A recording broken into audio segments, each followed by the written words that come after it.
A U.S. international affairs analyst Calvin Dark is in Washington for us. Calvin, the South Korean president has been going back and forth with North Korea leader Kim Jong-un. Do you think you can convince him to perhaps take more steps to show commitment towards denuclearizing the peninsula?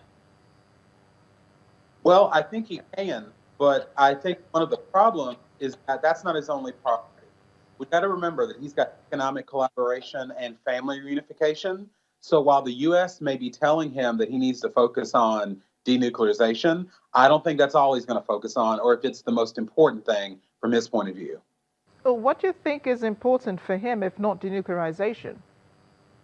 Well, there's a lot of economic cooperation that was kind of stalled over the last few years.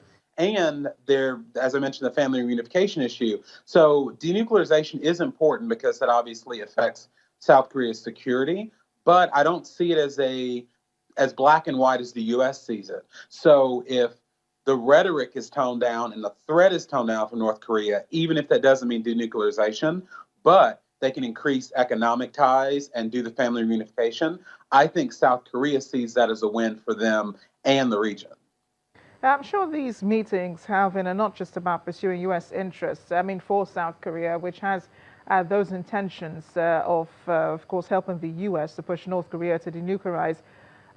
South Korea also has its own agenda, which is they want a clearer border crossing. They want to allow more reunions for relatives on both sides, and of course, the removal of fear of the nuclear weapons.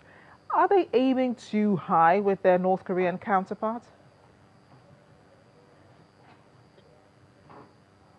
Well, you know what they say, if you don't ask, you won't get it. So I think that, yeah, they have very high goals.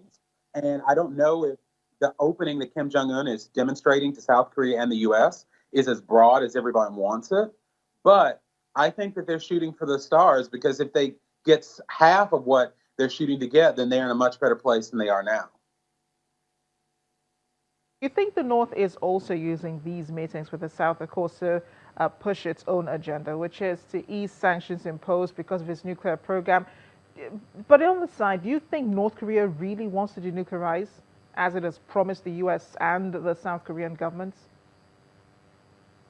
I don't think it wants to denuclearize in the way that President Trump has represented it. What I think Kim Jong-un is doing is he's playing the long game.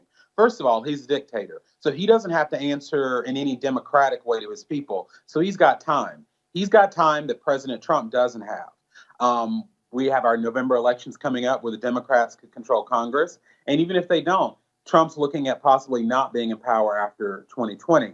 What Kim Jong-un knows is that if he can broaden what North Korea means in the international stage, because right now it's either denuclearization or not.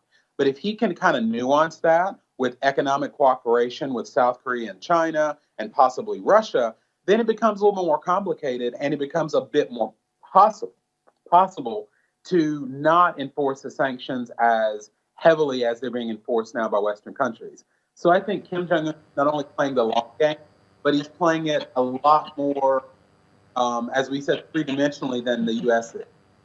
Well, a smart man he is, Kim Jong-un. Thanks a lot, Calvin, for joining us on the program. Appreciate your thoughts and your analysis. Thank you.